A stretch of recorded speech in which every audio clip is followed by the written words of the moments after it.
We are in the building one more again. Here to talk about these D tackles, man. Look, I enjoy watching these D tackles, man. Right? So for those of y'all who are new, who will be joining in a minute, who ain't never pulled up to a live session before, who was watching a replay, welcome. Welcome. Where we not only give you my unfiltered thoughts on these Cowboys, but unfiltered thoughts, period. Whether somebody like it or not. Hey, can't get mad at my thoughts, right? But looking at these D tackles, man, it is Jalen Carter and everybody else. That's non-debatable. But there is some potential there. There is some prospects, man, that definitely can come in and start. There's some prospects that can develop and maybe 2-3 years down the line might end up being a real good one. There's some that need some work, and there's some that could be a little bit overhyped. All in all, what we're going to do is not only we're going to talk about the prospect individually, but we will talk about, if I see something, that might be a good fit for the Cowboys, man, because y'all know, man, I intended this channel to be a sports channel, but mainly Cowboys, but this thing done turned into pretty much a Cowboy channel, man. It just happened like that, y'all. It just, like I can say we gonna still touch on other topics though, but man, it just happened like that, man. I woke up one day and just Cowboys, and then the next I'm like, dang, this thing will turn into a Cowboy channel. Hey, man, I don't fight nothing that's meant to be, and evidently, man, it was meant for me to talk about these Cowboys, man. But anywho, man, we're gonna go ahead and get into this thing. I mean, do I even need to, do I even need to tell you that this man was number one, or did you already knew? Right? The first prospect that we're gonna get into is Mr. Jalen Carter. Right? Y'all know we dived in. Sometimes, man, I give you some small talk, but I like to dive right into the thing. You came here to see about these D tackles, man. So I came here to give you what you need. Right? What you need. But anyway, man, Jalen Carter, Georgia. 6'3", 300. So with Jalen Carter, man, his get off, I like his get off, man. He got some good get off. Oh, I gotta go pay that bill after. But he got some good get off. Explosive off the line, right?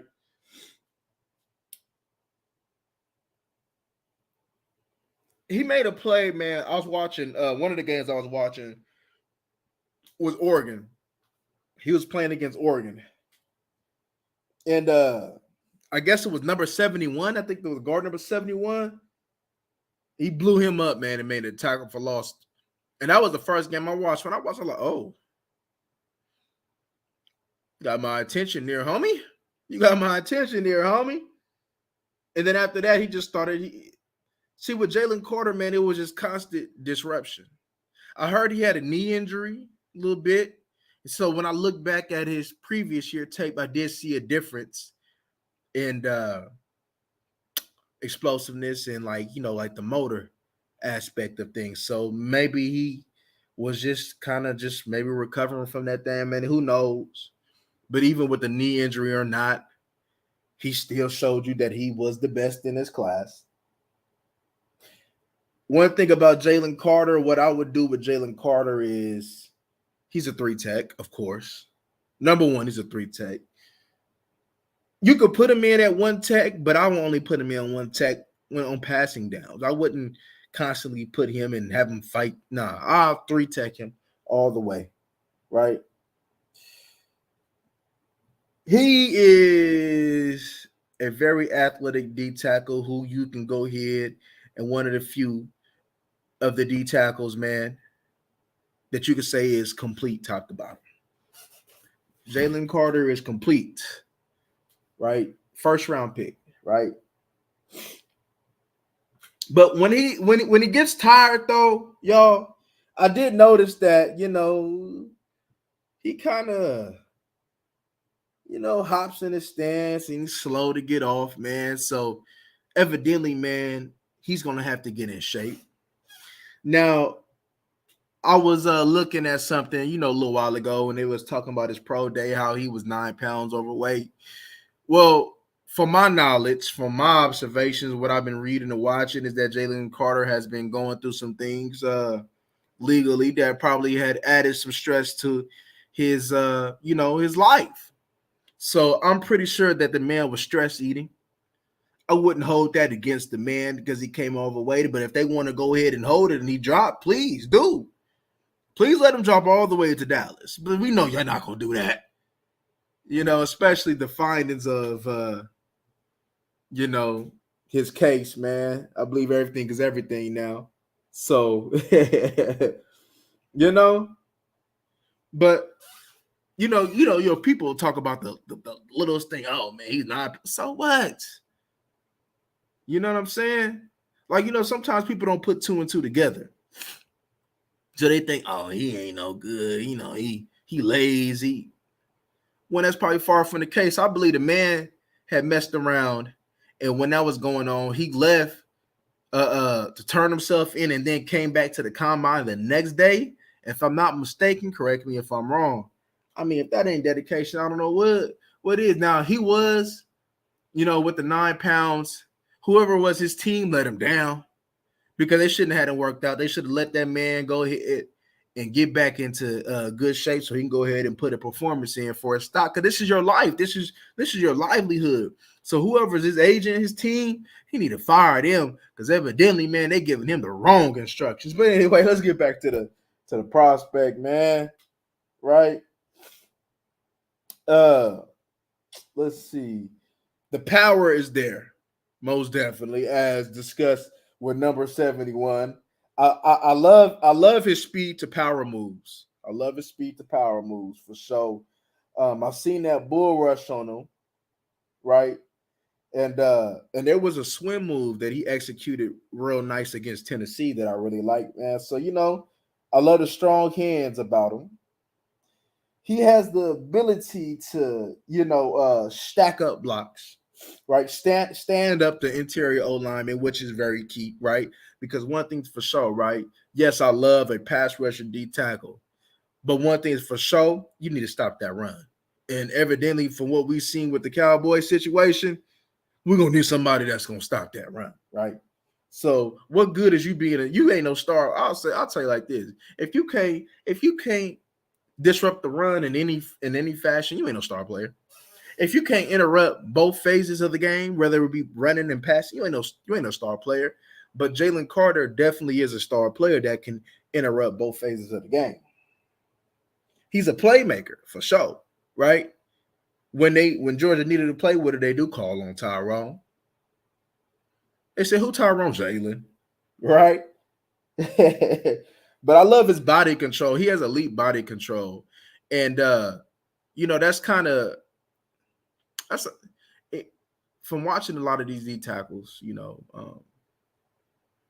That's what also separates Jalen Carter from the rest is his body control, and I like that. Right. One thing that I would love to see him do, which I'm pretty sure that he'll develop that. He'll be working on that soon as he get to camp, soon as he get to a team, is a counter move, right? When the first move don't work, you got a counter move. And right now he needs to develop that. He don't have that right now. But he was so athletically good. He was so athletically better than everybody else, physically and better than everybody else. A lot of the times he got away with it, but there were some times that you could see that he didn't get away with it. They like, okay, man, that's something that you're gonna have to work on when he gets to the next level. Right? Let me see. He toe up Clemson in 2021. It was a 22 last year. He toe up Clemson, man. If you need to go peep that game, man, he tore up Clemson, man. He whooped on them for sure, right? But in Georgia though, even though I say he a 3 tech in Georgia, he played a lot. He played the zero. I viewed him when he played 0 technique, the 1 technique, the 3 technique, the 5 technique. For those of y'all who may be kind of new, you're like, what are you talking about 2 times? The 0 technique is head up on the center, lined up on the center. The 1 is shaded, the shaded on the center, on the shoulder. The 3 tech is outside of the guard, right? Between the guard and the tackle, outside shade, right? 5 tech. And then you got the 5 tech on the tackle. You know what I mean? So he played all that and was able to go ahead and play ball at all them positions because he just was a one-of-a-kind D tackle. Let's just be real, right?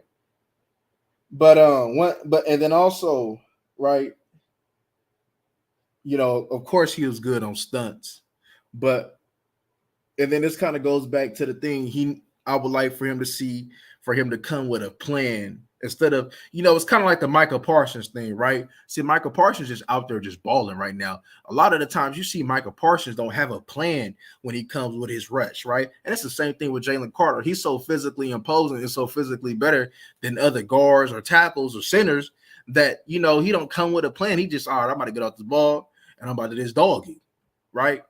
And that's a lot of the times that it come down with Jalen Carter. So, and like we say with Michael Parsons, when Michael Parsons started putting technique to his physical attributes, unstoppable. And that's going to be the same thing with Jalen Carter. When Jalen Carter sharpens up that technique on the next level, which he will, probably going to be unstoppable, right? So that's my that's my analysis on Jalen Carter, right?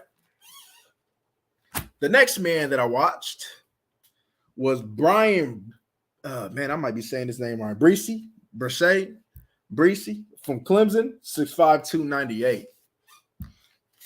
Oh man, let me go ahead move this thing flying up my thing.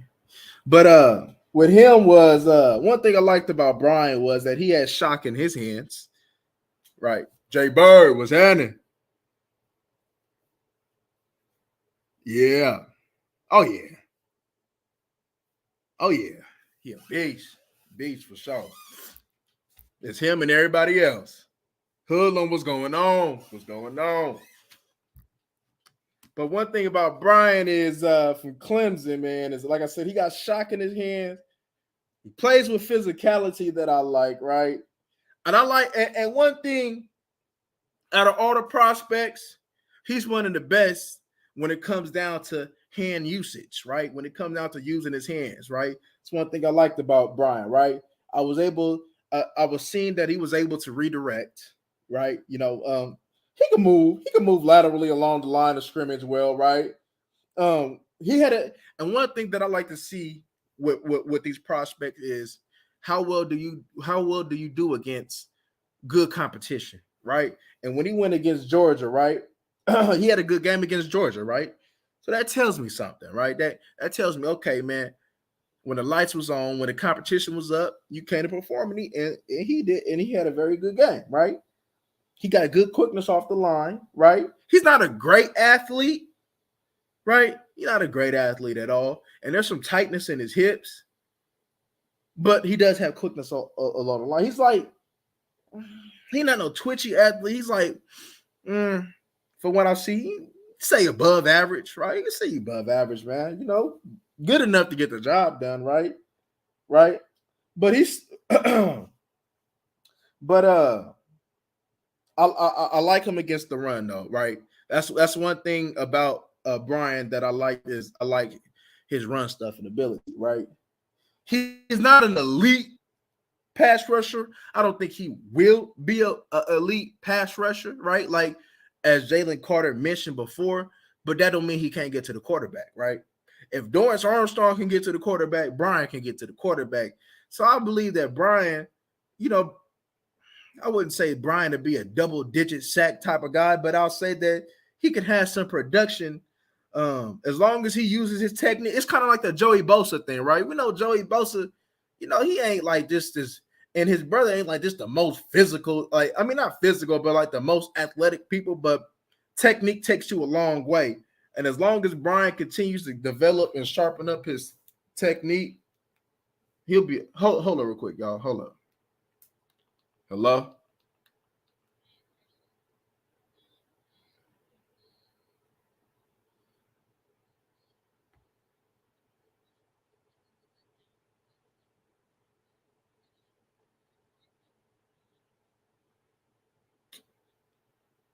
All right. All right. All right. But yeah, but like I said, he's not an elite pass rusher, but he can get to the QB though, y'all.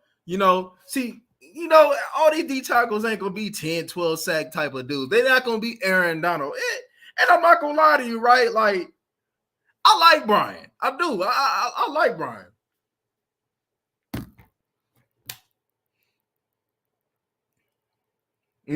So he had a bigger height. Yeah, I mean, one thing, when I think, but one thing that he gonna have to do, say for instance, if somebody want to put him at end for some reason, on passing downs, he got to go inside because he doesn't have the athleticism to bend that edge. For sure, he doesn't. He doesn't, right? He might can technique and get around, but we want benders now, right? We want, you know what I mean? Like, because even with Sam Williams when he was coming out, right? We told Sam Williams, hey man, you need to go ahead and holler at Denise Austin so you can go ahead and do some yoga. So you can now I'm gonna stay and get them hips right, babe. Right? And hey, look, Brian can do as much yoga as he can do. That still ain't gonna stop, man. Them hips, man, not being able to bend that edge, man. Unfortunately, man, right? And but yeah, not at end. He got to rush. I want Brian on passing downs. When you want to go NASCAR package, rush him over the center. Allow him to go here and use that. Because I like his technique, man. I like the way he used, because his hands really stood out to me, man. So I enjoy. Of course I enjoy beasts. I enjoy physical beasts. I love seeing run stopping, but I love to see somebody with good technique. And one thing's for sure, Brian uses his hands very well, right? So he definitely has it right. But tight hips will stop him from being an elite prospect, but that doesn't mean he can't have a good NFL career, right? It just all depends on him. And I'm not too sure, but I did hear that he might have had some injury problems going on. I didn't dig too deep in it, so I'm not too sure. Correct me if I'm wrong, right? But also I seen that he did well against the double teams, right? So that's good, right? And y'all know when it comes to the Cowboys, man, we need somebody that's gonna get busy in the run game, man. And I believe Brian, man, can get busy in the run game, man. And he's definitely has room at 6'5", 298 to go ahead and maybe add in another 10 pounds so he can get busy. That's all I'm saying, y'all. Right. Oh, you a Clemson fan? Okay. Yeah. Yeah. Oh, yeah. He ain't got that Randy Gregory Hoodlum. Yeah, he ain't got that. He ain't got that Randy Gregory to Marcus Ware on him. Yeah, yeah. I say, for Brian, the earliest should probably be second for him, just because of the deep tackle situation of observing it. Right? Maybe a second thing for him.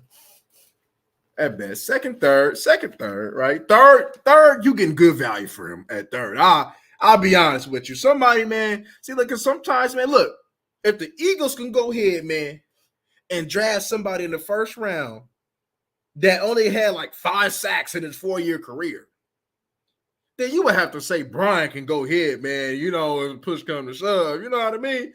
That's all I'm saying. All right. On to the next one. We got oh man, I'll be butchering these people names, y'all. Forgive me, man. Siaki Ika. 6'4", 358 from Baylor. Now, he gets a comparison a lot to Vita Vea. I didn't see Vita Vea in him, right? Vita Vea is different. However, I do understand the comparisons to him to Vita Vea because he has Vita Vea like characteristics, right? Vita Vea is probably around the same size, right? And Vita Vea has excellent movement skills for his size. And Siaki definitely has good movement skills for his size. So I definitely understand why the Vita Vea comparisons has, has come pretty much, right? And yeah, Islander, so you know.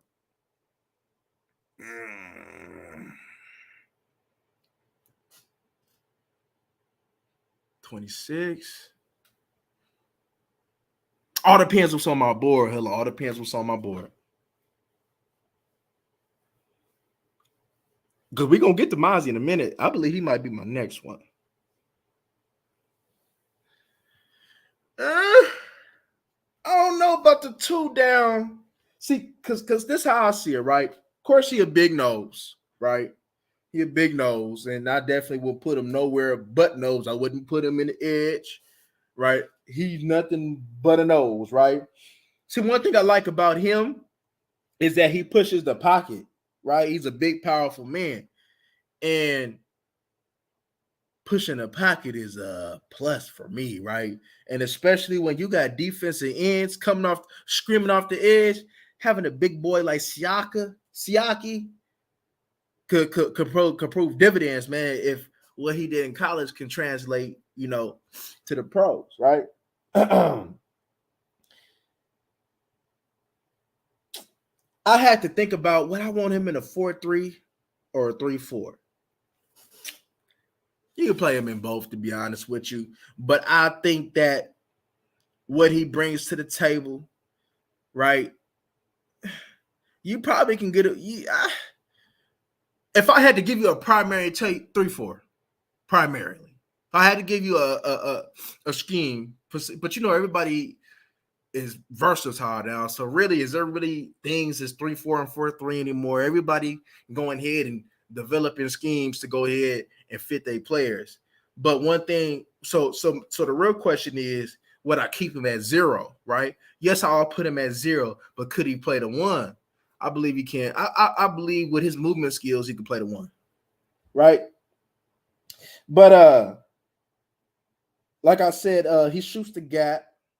But one thing that I've seen a lot in his tape is that he gets walled off a lot, right?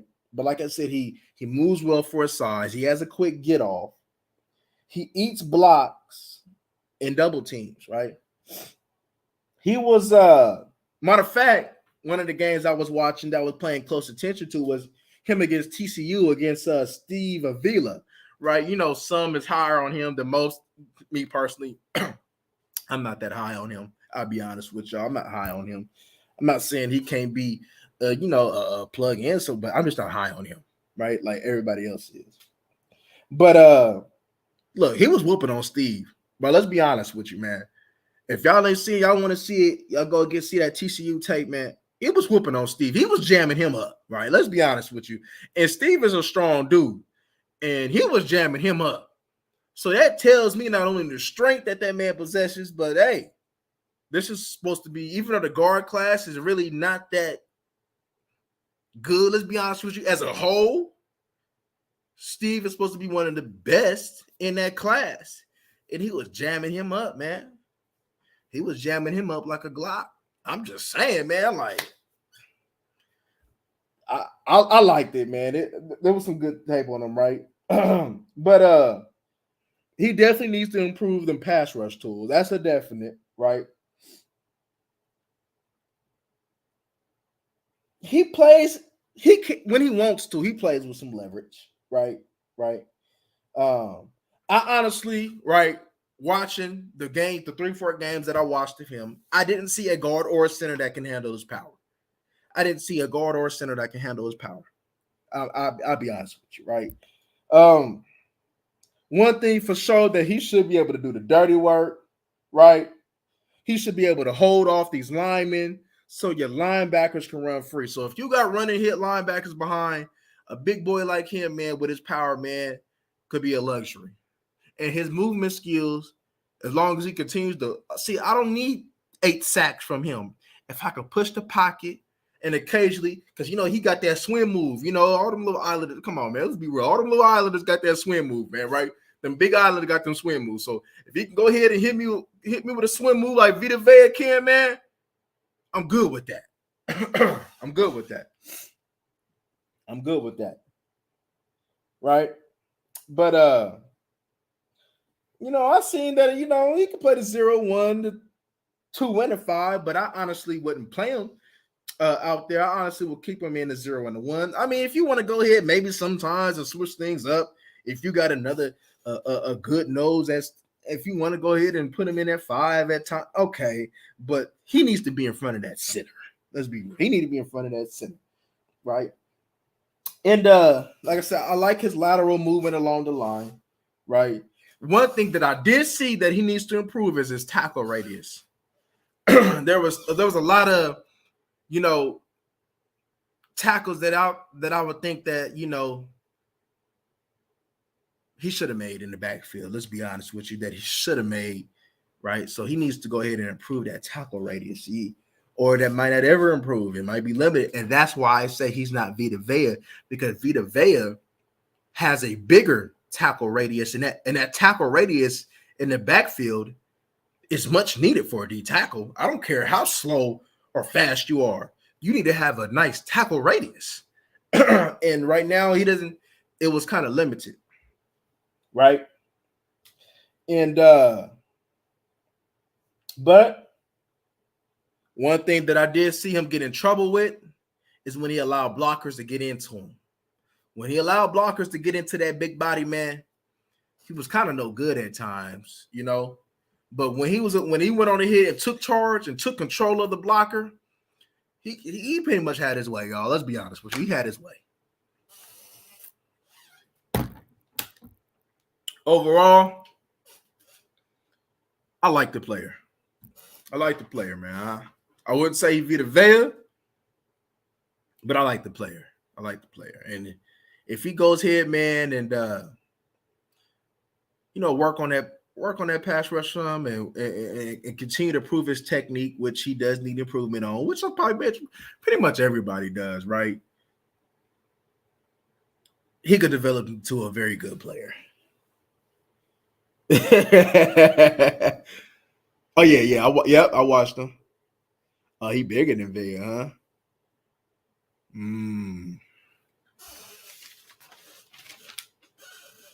The next one is Mozzie Smith, Michigan. 6'3", 337. I ain't gonna lie. I'm like, I don't know, man. Looking at it, man, I seen people, they recognize his tools that is there, but for some reason, there's some that kind of, even though he got it, there's something like, okay, I like him. I'll tell you what I think of him, right? So, like I said, 6'3", 337. Big nose, strong at the point of attack. I like how when he wants to, he stays square, right? and now this is what Mozzie Smith is a little bit different than these other couple tackles other than Jalen Carter to what I name, right? Okay, so yeah, he can play this. He can pretty much play, along the cross the line, 0, 1, 5, the 3, 2, right? I seen him having success rushing on the edge. Getting on that, and that was different. I didn't see the big boy do it. I didn't see Brian do it from Clemson, but I seen him do it. So that tells me about your athleticism, right? That tells me about your athleticism, right? He does need technique work, right? But like I said, when he's on, he won't give up no ground on the double teams when he's on, right? I like his short area quickness, man. I like how he works down the line of scrimmage, right? Look, the Ohio State center, He's a good center, right? Well, probably the second best center, if I'm not mistaken, right? Yeah, probably the second best center, right? He handled him, and he handled him real well. Now we know off of our observations of the center that he's not the strongest of them, right? But he is a technician. So technicians or not, Mozzie Smith did his thing on that center. He whipped on him. He did. He sure did. I like how he could push the pocket. The size and athleticism is a yes for me, right? He is a little bit limited with that pass rush attack, right? Right? But one thing that I've seen on his stunts, he's either first or last. And that's good too. Because a lot of the times, man, when you see him did tackles, you sending him to be like the crash dummy, right? Kind of like the man to take on the lineman so the man can wrap around. But he could be the one to be the last one and get to the QB, right? That's how athletic he is for his size, right? I would like to see him shed blocks better consistently, right? Because a lot of the times what I see he did was rely on his physical traits to defeat blocks, right? And he did that in the TCU game. He was allowing his physical traits, right? If physically, he didn't whoop him, he would just rely on his physical, but if he went on a hit and had better technique that game, used his hands, he would have had a bigger impact on that game, man. Right? So he definitely needs technique work for sure, right? But the physical characteristics is there though, right? Look, and to be honest with you, you go ahead and shape that technique up, and he could be a beast. Like real. Like, I even gave you a spoiler. I got him better than Bryant in the Baylor D tackle. Because not only of his size and athleticism, but just what he can do, right? See, you can't teach the athletic gift that he got, right? You know what I mean? Like, this is different than a Don Terry Poe running a 4.8 at the combine. Like, this is on game tape. This is on game tape, man. This is like, you might can get some Sean Rogers out of him or something, or what Tim Settle was supposed to be, right? Like, you can get somebody, man, that can really move and really be a beast, man. Once somebody like Dan Quinn get a hold of him, Dan Quinn can shake that man to really be something for the defense, for sure, right? He does need to work on his pad level. He does be high at times, right? Him and that Baylor D tackle need to work on their pad level at times, right? Right? But he does have a good push-pull move that I like. But I would love to see more consistency from him, right? I would love, and that goes for the technique-wise, right? And IQ-wise, I would love to see, his ability to read and react, man. I would love to see that improve, but as he continue to play ball and continue to get coached, that'll come along. So a lot of the things that he may be, not as good in right now, that's coachable. One thing you can't coach is heart. One thing you can't coach is athleticism, talent. You got to have that there, and you got to be coachable.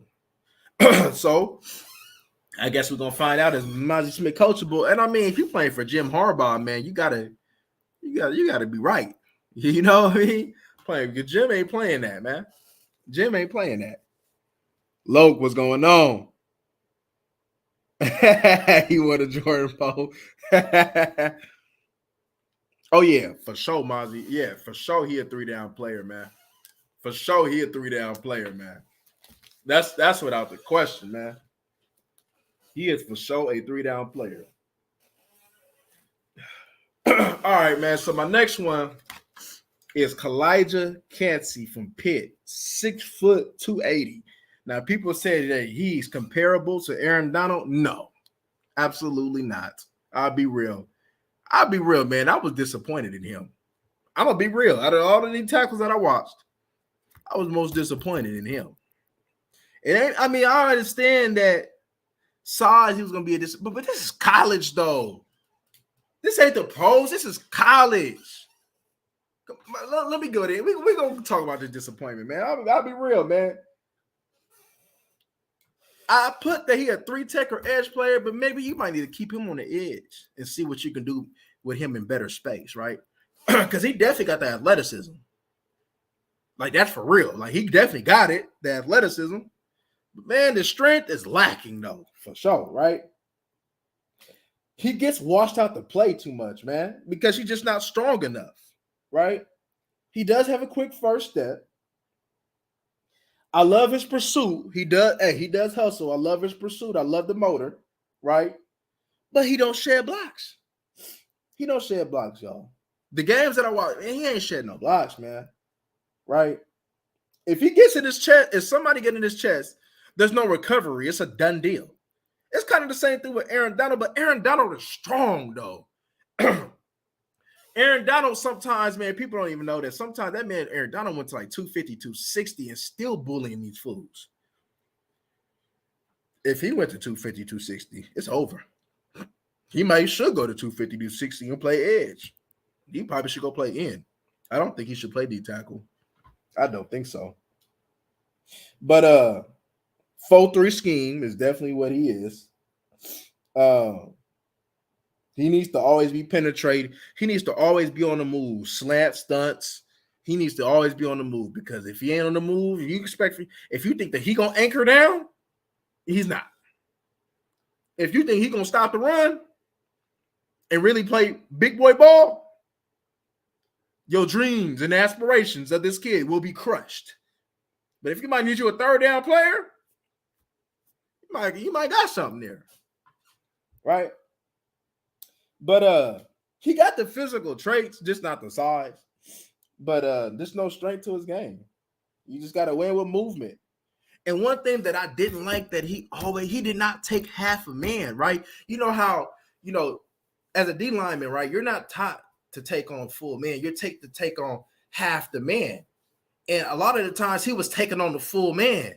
I'm like, what's going on, man? Like, and especially the wire, you know what I mean? Like, if somebody 350, right?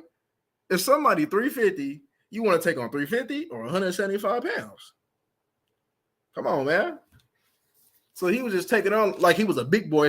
And I think, who knows, maybe he allowed people to tell him that he was Aaron Donald, man, and he might have been feeling the pressure because he's a similar build and, and at the same school. And, maybe that could be the case. But they shouldn't have did that, and he shouldn't have fell into that, and if you did, I'm questioning your mindset now. That's all I'm saying. But I'll be honest with you, I don't like the player. I don't like the player. If you want to be creative with him, cool, but you might have to be creative with him at first, man. He might could prove me wrong, who knows, because he definitely got the athleticism, though. But man, this is what he needs. He needs weight room, and he needs green eggs and ham. Yes, Sam, I am. Right? He needs not only green eggs and ham, he needs pizza, burgers, and fried chicken. Extra gravy. He needs that pork chop, extra gravy. He need all that. Because he need to be put on some size, y'all. He need all that, man. That's straight up, man. But I ain't feeling the player, y'all. I had to be honest, but the tape I'm not feeling the player, man. Yeah. I just ain't feeling him, y'all. I'll be honest with you. All right. The next one. I like him. Carl Brooks. Bowling Green, 6'4", 300. Sack master. Every time I'm watching the tape, I'm looking at Carl Brooks in the backfield. Now, Carl Brooks played a lot of edge, and definitely the traits that he had will be better suited for a 3-tech. But I think, man, he get up in that weight room, He get more experience inside. He fixed that technique, get us some coaching. Man, I think you might got you a dog at 3 tech. If I'm being honest with you, at Carl Brooks. Carl Brooks is one of them third, fourth round gems. I'm looking like, man, Cal, you need you a 3 tech, Dallas, and you don't see one there. You ain't traded for one. You might want to go ahead, man, and take a risk on Carl Brooks. Now, at the edge, like I said, I wouldn't put him on at the edge. I just wouldn't. I would definitely put him at 3 tech, right? What was it? Central Michigan couldn't stop him. Right?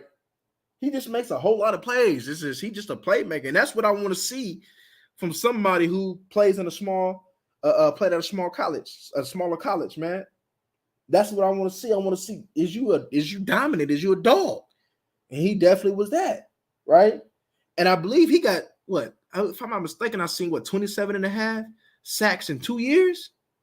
If I'm not mistaken, well, that's excellent, right? That's what you're supposed to do, right?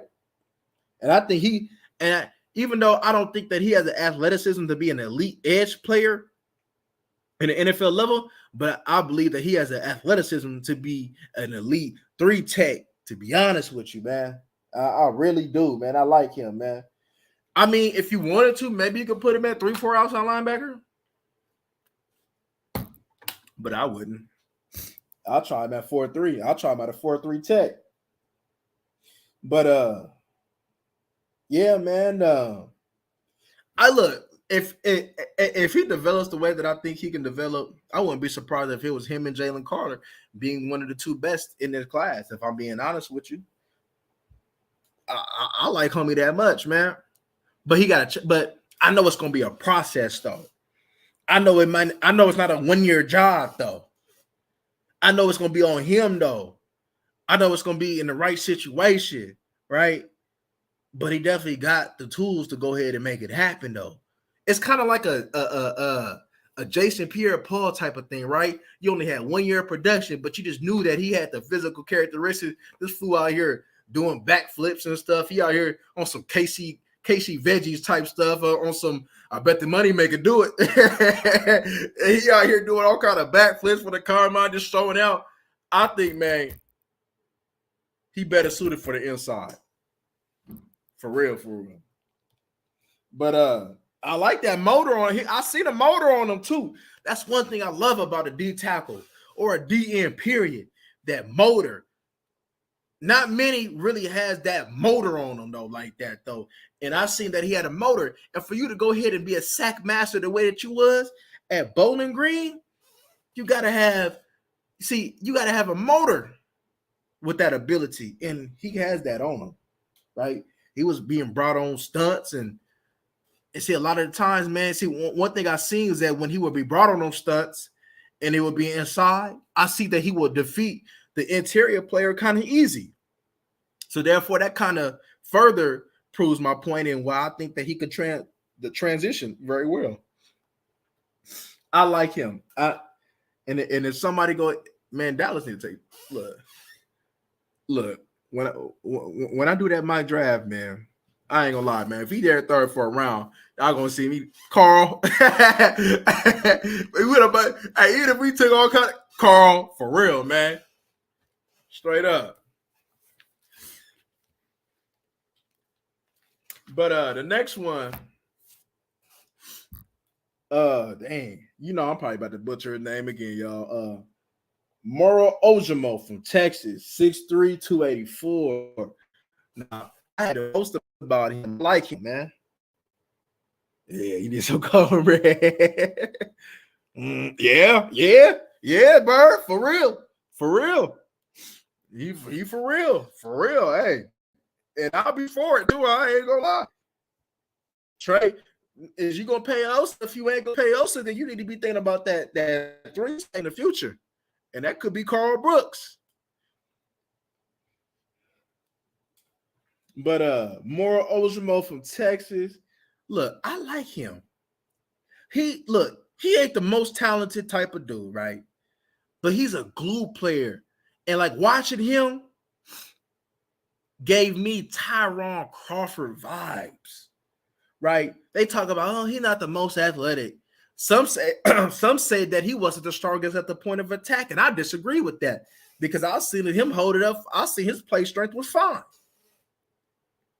He's the type of dude, man, that if you're gonna put him in on passing downs, you're gonna have to put him in interior for passing downs. But he could be your base here, and he could be something that if Chauncey Golston don't develop, he was supposed to be.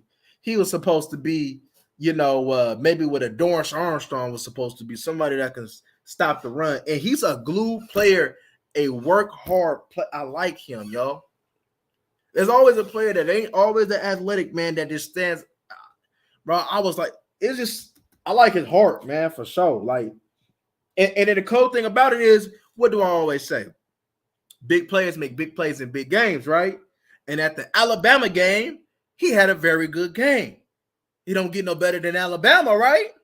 Good game against Alabama, man, when they played earlier in the season, man. Right? Now,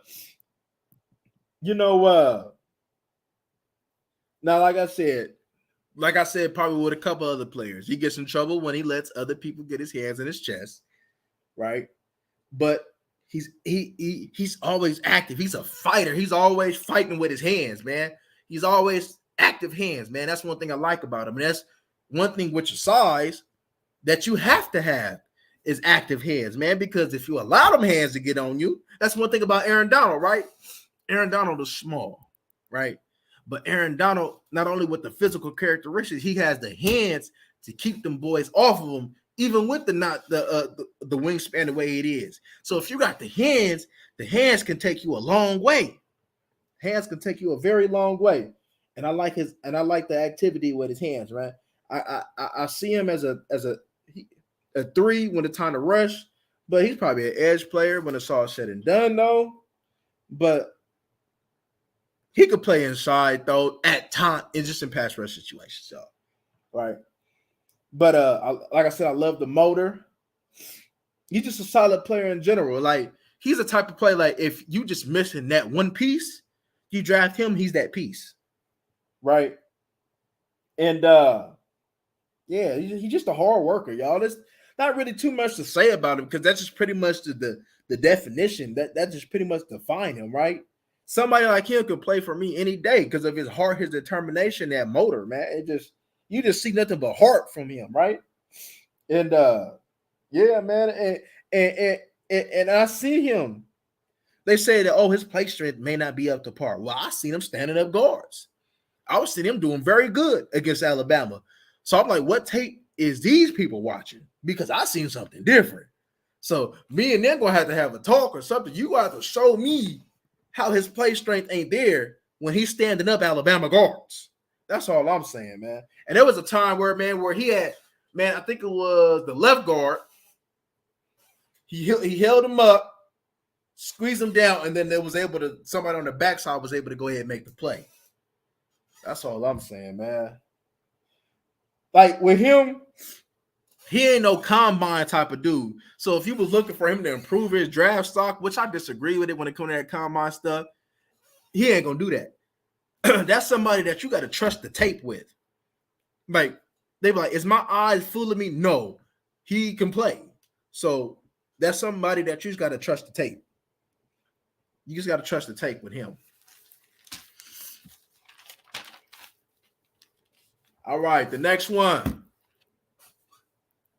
From Wisconsin, Keanu Benton, 6'4", 309. All right. So with Keanu, right, I liked his Michigan State tape. His Michigan State tape showed me what he can do, right? And I liked it. And he could play one tech or three tech. If he fixes his technique, that's somebody that the Dallas Cowboys should consider. Because remember, I always tell you, right? If we don't get that Jeffrey Simmons, Quentin Williams, Grady Jarrett type of dude, right? You need you a D tackle that can push up field, that can get up field.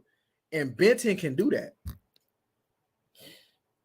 But like he's a penetrator. Like, normally you'll see dude that's 310 the way he is, 309 plus. You want to go ahead and have him big boy some stuff. but he's a dude that can bring you value on all three downs. However, his Ohio State tape was very disappointing to me. I ain't gonna lie. His Ohio State tape, look, let's be candid, y'all. The Ohio State tape, he was getting blue off the ball. So I had to kind of go back a little bit. And a lot of that was technique, right? It wasn't just because he just sucked. It was a lot of technique. But I was disappointed in because I think that at times, even though he is a penetrator, he should play bigger than what he plays, right? He, you know what I mean? He plays like he's, 280 pounds, like you want to be a D. If you learn to play bigger, learn to come with better technique, and use the God-given ability that you got, he could be a very good a 1-3 tech, for real. I like him though, but I do like him though, right? I do, because he is versatile, and having big boys, man, that can move it definitely don't really grow on trees, right? Yeah, we getting more athletic D tackles, and a lot of them is 3 tech, but somebody that can play the 1 tech and that can really move and actually really be productive and don't be a Don Terry Poe, they don't really grow on trees like that. And so he definitely has something that a lot of 1 techniques don't really have. I mean, let's be honest with you though, right? There is, at least in this year's draft, there is a little bit more athletic 1 techniques like Mozzie, him, damn, I'm missing.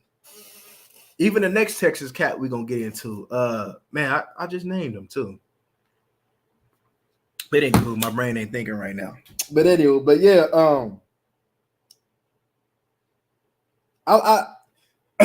he's somebody that got to win early though. That's what I seen. When he won early, he was in there like swimwear. But if he didn't, he was getting caught on blocks. Man, there was one play, man, that was very disappointing to me, man. I see him get washed away, man. I didn't know if that was him or my sins being washed away. That man was getting washed away, man. I'm like, bro, I hate to see my 310-pound dude doing that.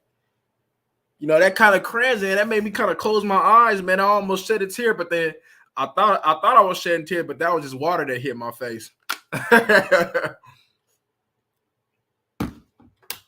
But yeah, overall though, if he shake that up and fix that up, that's somebody that should be on the Dallas Cowboys radar, and it is fixable. So let's put that out there. It is fixable. It ain't just, oh, he just suck. You could be like, trust the tape, but then again, if I'm trusting the tape, I'm seeing somebody that got potential. So you can go off of some of the bad things, and is it coachable or is it not coachable? And a lot of the things that he's not doing is coachable. A lot of the things, if I let somebody get into me and dominate me, that's technique-wise. But if I go ahead, man, and either defeat him quick, or if I go ahead and get my hands in him, that's technique. That's all I'm saying. He just need to sharpen that up. Yep. Oh, yeah. I believe he next, too. Is he? Yep, he is next. Keandre Coburn from Texas, 6'2", 344. Indeed, a true nose guard for real. And if you didn't bring back Hankins, somebody that you should maybe be thinking about, right? Big boy, strong nose. I would only play him in a 0-1 or a 2-eye technique. He is strong at the point of attack, and he actually has athleticism for his size. The pass rush ability is very limited, right? It's very limited. And I mean, when I say limited, it's limited, y'all, right? But he did hustle. See, one thing about that Texas D-line, from watching a couple players, they coach well, because I see a lot of them hustling. See a lot of them with motor. I see a lot of them working hard. That's coaching.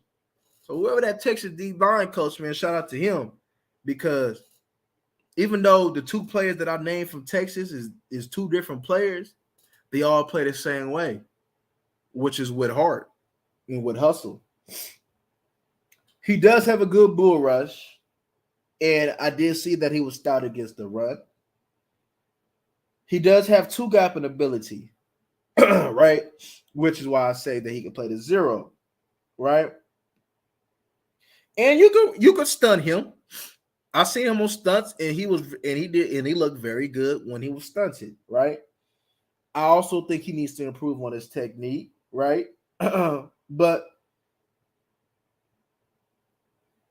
yeah, he's an early down type of player, man.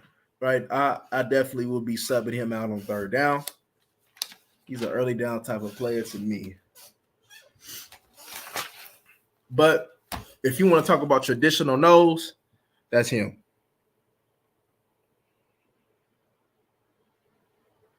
Yeah. So that's why he won't go no higher than in probably the fifth round. If he was better pass rush, shit, you probably had to put him in the third round.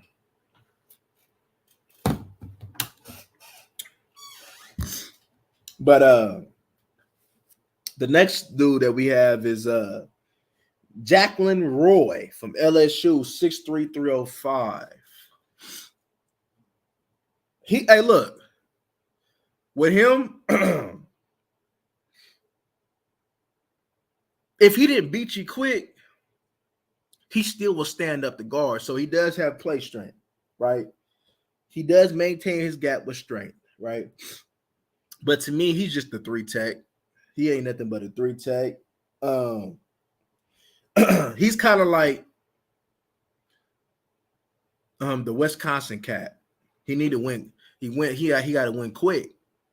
Got to win quick, right? And when he went quick, he in there and he's active, right? He gets upfield.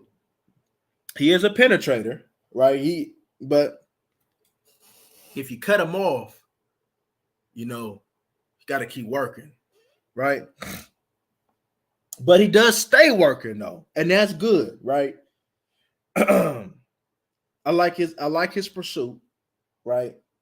He got a nice swim move. Somebody would say they didn't really like his swim move, but I like his swim move. I mean, they might have watched more games than me, but from the games that I see that he executed it, the swim move looked fine to me, right? But even though I like his get off, I would like him to take on the blocks better though. I would like for him to improve in that area. And I would love for him to see him anchor down a little better, right? And one thing that he will have to do playing 3 technique, especially being the penetrator, is being able to take on the double teams better, right? But all in all, Roy has the potential to be a very good starter at 3 technique, a starter quality 3 technique that that can play on multiple teams, man, that run that 4-3. Let's be honest with you, right? And like I said, he got it. Activity, you playing at LSU, right? And I mean, I like Roy too. I like Roy. You like the heart? You like the heart, Jay Bird? Yeah, I mean, see, one thing I liked about Roy is that even though sometimes, man, if he didn't win quick and he'll be shut off, he didn't stop working. He will always continue to work. He will always continue to fight, whether he be to throw him off or whatever he's trying. He's always just trying to be active. So that's one thing I like. And if you're going to be a 3 technique, and if you're going to be a penetrating technique that's going to be attacking, you definitely have to stay working. So that's one thing I like about Roy. I like Roy though. I like Roy, and I think he can be a very good one. Very good starter, right? Roy give me what? At least with him just being a penetrator like that, Roy can give me about a good 6 sacks. He can give me 6 sacks a year, and we ain't gonna act like that's chump change for a D tackle. I think he can, if he develop, I think he can average me 6 sacks a year. I honestly think he can, because we know that getting sacks in the interior is hard. It's harder than it is on the edge, man. So when you see people like Chris Jones, Simmons, Quinn, and Donald getting high sack totals, that's just because they are one of a kind type of people. But I mean, who knows? I mean, because it ain't like he can't develop into that. I mean, because you 6'3", 305. So he's going to continue to grow, right? I think he can easily put on a good 10 pounds and don't lose a step, if I'm being honest with you, right? Because you know that the more they eat, the more they work out, they get into these fancier weight programs, right? Weightlifting, you know, they're going to automatically grow and develop. And so, so you know, he coming in already 305. So that's already pretty decent size, right? Especially for a 3 tech, right? It's not like we want you to go ahead and and beat my nose. We want you to go up and get upfield. So, you know, keep your eye out on Roy. You can keep an eye out on him. I'll be watching him in the league because, you know, I can see what you mean on that one, Jay Bird. He definitely somebody that I keep my eye on. SEC program, got the tools. Just got to put them together.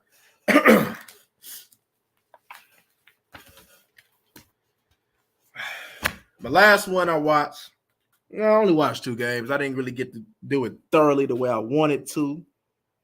Yeah, for sure. Zach Pickens from South Carolina, 6'4", he looked bigger on tape, but I seen him when they talk about he got measured at that combine 6'4", 291. I'm like, dang, okay. But with Zach a 5 tech or 1 tech. So if he was gonna play 1 tech, he definitely would have to get bigger. From what I've seen from the couple games that I did observe, this ain't a full breakdown because I didn't watch enough. But from what I've seen from the couple games, is I didn't see somebody that was just a real good mover when it comes laterally, right? But I did see good play strength. I did see that he was able to go ahead and shed blockers pretty cool, right? He was able to hold his ground, right? But he's more of a forward player as well, though. I want him going forward, right? Because he does have a good quick step. He does have a good first step, and that's good. But to me, from what I've seen so far, right, I don't see him 2-gapping at the moment. And of course, you wouldn't have a 6'4", 290 player 2-gapping though. But I think when it's all said and done, I think at best he'll probably be a rotational player. I think he's more of a rotational player, right? If Carlos Watkins can rotate, then he definitely will probably be a rotational player in the league. But yeah, I mean, I ain't gonna lie, Zach Pickens didn't really stand out to me too much, right? I didn't get bum vibes, right? But he ain't nothing like, oh man, I want Zach, right? I would think about Zach in the 5th or 6th round. Then I'm like, maybe, all right, cool, let's see what we got. But other than that, man, I'm not really too high on Zach Pickens. I'm not gonna lie. And that's only 2 games watched. And I mean, 2 games, you can find out a lot. But it was just something about that. It was okay. But let me give you my 5, though. My 5 that I got so far off of the players that I've named. And I got a couple more to watch. My 5 is, of course, Jalen Carter. Number 2, Mozzie Smith. Number 3, Ika. Number 4, Brian Breesty from Clemson. And number 5, Carl Brooks. And pretty much Carl only made it on a 5 is because of his potential to be 3-tech, even though we ain't seen him at 3-tech, right? So then you can go ahead and maybe slash it and say Roy because he showed you the interior, though. But I think that I like Carl better than I do Roy, though. But yeah, that's my 5, right? That's my 5. But off of what the Cowboys need, though. Off of what these Cowboys need, I mean, of course we want Jalen Carter, right? I think the Cowboys need to go after a D lineman that they're not used to getting. When the last time you've seen the Cowboys get you a D tackle that was 350. I'll be interested in him. I'll be interested in Mozzie Smith, the Baylor D tackle at 350, Siaki, because of what they can do and push the pocket, right? Not Cansey. Nope. I'll be at, of course, Carl Brooks, man, but that's developmental type of dude, though, right? Ojimo, as much as I like him, I don't think he'll fit with what we trying to do. Benton, yeah, I would like Benton. That can work. Colburn, yeah. I mean, if we ain't got no D tackle, yeah. We need them big, man. We soft, man. Let's be honest. We soft inside. We soft. So definitely I would want that. Roy, yes. Develop him at 3 tech, right? 3rd, 4th. Pickens, no. No. So, I mean, we've been talking about 3 techs, and there's definitely people that I think like, okay, they might can go ahead and get you, because remember Grady Jarrett was what, the 4th, 5th round pick? So Grady Jarrett might be a Roy in the making. Who knows? He might turn into Grady Jarrett, right? So just because somebody is taking it low, don't mean they can develop, because we all can agree that Roy has the characteristics, the physical characteristics, to be a good D tackle, right? When I'm saying if you 300 and some pounds and you can get upfield, yes. Now we know Grady Jarrett, man, right? He needed to win quick, but Grady Jarrett ain't no punk in the run game, though.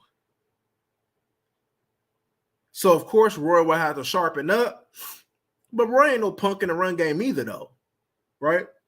Roy wasn't just getting blown off the ball, right? Like I said, I was a little bit disappointed in the Wisconsin one, though, but I didn't see that from Roy. But then the Wisconsin one, that's fixable, right? Maybe that was just a bad game. Like maybe, who knows? Maybe he was sick or something. I don't know. Because watching the other tape, I didn't see him get blown off the ball like that. And I know the Ohio State center is very good, but he ain't strong, though. So I know that for somebody that got to win quick, and you going against a technician, such as the Ohio State center, then I could understand why you might have had a bad day. But there's some potential, y'all. I definitely, no matter what you do from here to the draft, or even if you decided to trade one of these picks to go get you a proven player, I think that we need a draft. But I'll be honest with you, I think we need to draft both, man. D tackle and end, though. But we definitely need to go ahead, whether it be a nose. I'll be honest with you. If they don't get like a Mozzie Smith, the Baylor D tackle, I don't think if they draft D tackle, I think it should be 3 tech. I think it should be 3 tech. I think it should be 3 tech and just develop that. Right? Because I think Dan Quinn, even though Dan Quinn has like evolved in what he's doing with the defense, I think he still had that Seattle imprint of a success, right? I still thought that, because they had Chris Clemens, Schofield, Irvin, right, coming off the edge.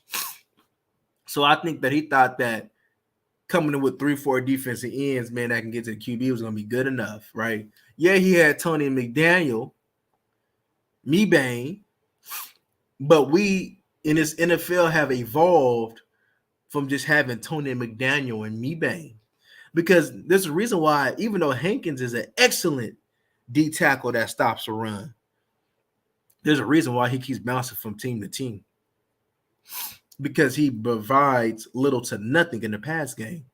So you need D tackles that can go ahead and get to the quarterback, right? So that's why I got my interest in Roy, Carl, and even Benton. If you want to go ahead and use him as a rotate him and Osa or something, right? But you need D tackles that can do both, right? Just getting a Hankins, that's not gonna cut it, y'all. I'll be honest with you, it's not gonna cut it in today's time. Look at your Super Bowl participants. Who do they have? Who won a Super Bowl? Who been to the Super Bowl 3 times? Chris Jones. Why? You think that the Chiefs is getting to the Super Bowl without Chris Jones? Absolutely not. Absolutely not. Absolutely not.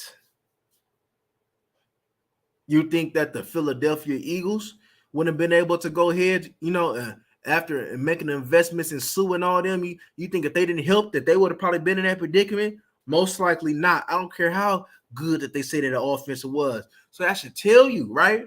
Let's look at you can look at, like I said, you can look at all the other participants that played in the playoffs, man.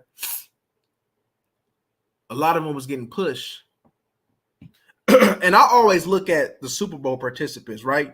That's what the Dallas did when the Bengals and them had went to the bowl, and the Bengals and the Rams, right? They see, oh, they got safeties, so we had to improve our safety game, right?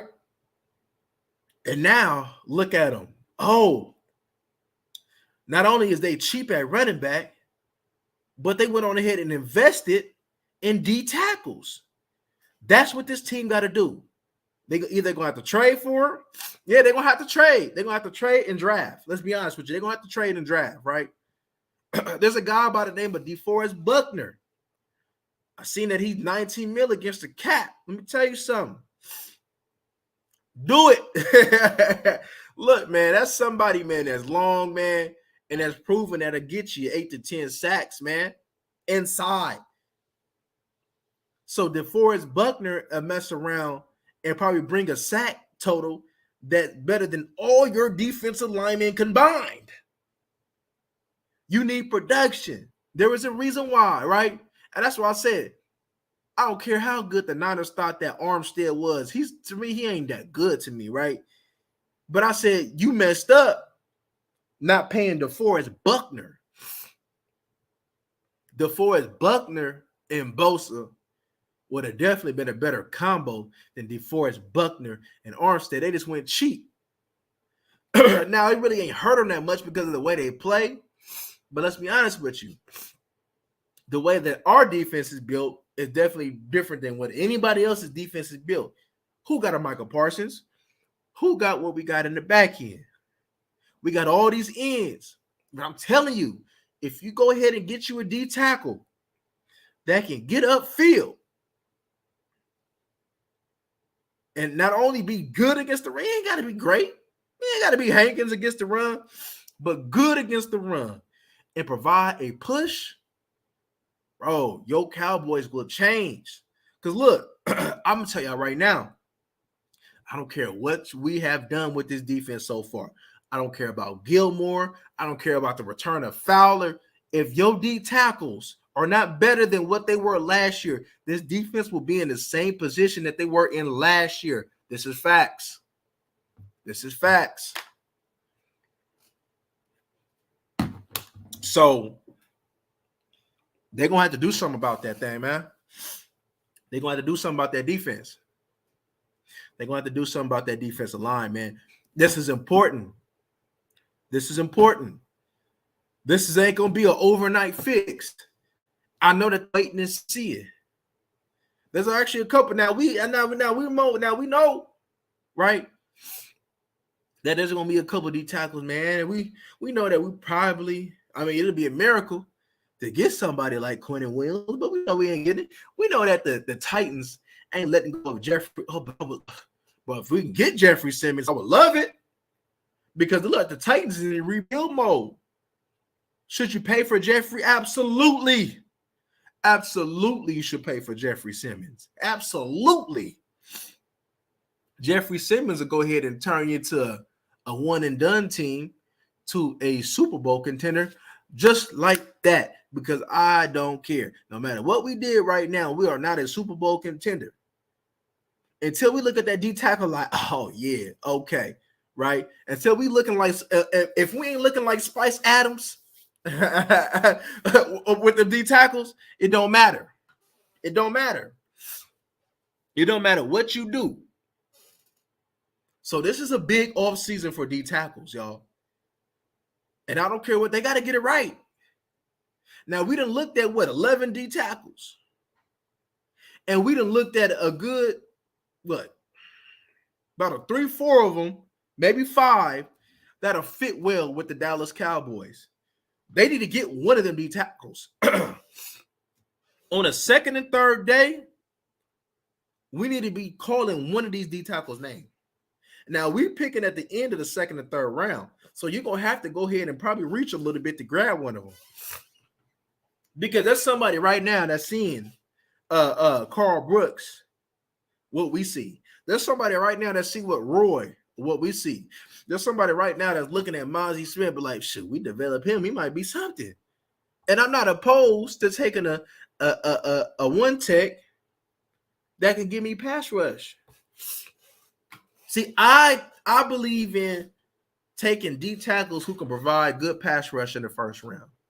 So if they like, I can't get Mozzie Smith early in the second round, I have to get him now, then get him. Because you don't need much.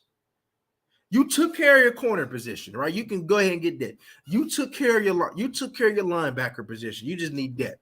You took care of your ends position. You just need that. Your offensive line, you just need that. You pretty much took care of that for the most part, right? You can grab that depth in your later rounds, right? You got Cooks. Only thing is you need that. You brought your backup quarterback back. The only position that you were like, okay, we need to go ahead and probably have some urgency in is the interior D tackles and running back. All the rest, you can just sit back and let the board get to you. So yeah, y'all, that's gonna be a Tyler Smith situation probably coming up unless they make a trade or something, which I can highly see that they do is make a trade. So yeah, you might get like, other people gonna be like Mozzie Smith, Jacqueline Roy, or something like that, and we're gonna be like, yes. And so if we ain't doing that, it don't matter. It don't matter. So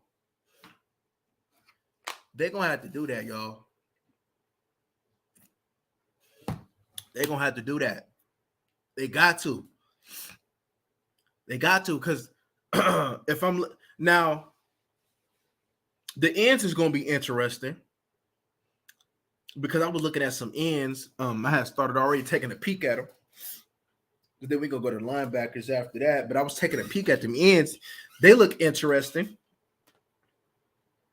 Would I take it? Yes, absolutely. I would take an end because DeMarcus Lawrence he about to be out the door. Dorrance Armstrong is about to be out the door. Fowler, he about to be out the door. Oh, you got a Sam Williams and a specialty rusher and Michael Parsons? Yes, end is definitely somebody that you need to go ahead and take a look at. So yes, but you don't have to have urgency for that though, because you taken care of this year. You can worry about that later on if you had to. And I'm pretty sure there's going to be some ends that you could probably take later on. So knowing that this team they always think about the future. So you're going to be probably get a lot of players, man, thinking about the future. And you can go ahead. They say, would I use, knowing that I got to pay, would I use Osa as a sacrificial? Absolutely, I would. I like Osa, though, but we ain't going to act like I would miss Osa, right? Because I wouldn't miss Osa if I got somebody that's giving me 8 sacks at 3 tech. I wouldn't miss him. I wouldn't miss him at all. It's just, hey, it's a cold game, man. It's a cold game. That's all I'm saying. So if they decided that they wanted to go ahead and bring Donovan Wilson back, you wanted to go ahead and franchise TP, right? You wanted to do all that. Then you trying to tell me that you can't go ahead and put a little bit more money into that D line? because look, because you know what the Chiefs gonna do, right? The Chiefs said no, we want Chris Jones because we know that we can't get a Chris Jones. But we know, even though we love Frank Clark, we can get a Frank Clark. And that's just the honest reality. That's just the honest reality of everything. I can get a Frank Clark, but I can't get a Chris Jones. If Dallas was really something, go trade up to go get you Jalen Carter. They said, would it cost that? No. Anything is possible. Man, I didn't even think that we would even – let's go back to the Mo Claiborne situation. I never thought that getting Mo Claiborne was possible. But Jerry really wanted him. And Carter, Carter would change this defense tremendously. Rookie or not. Now, I know having him expectations early on, that'll probably be something, though. But you ain't no rookie when it come down to November and December. And that's what we getting you ready for. That's all I'm saying, y'all.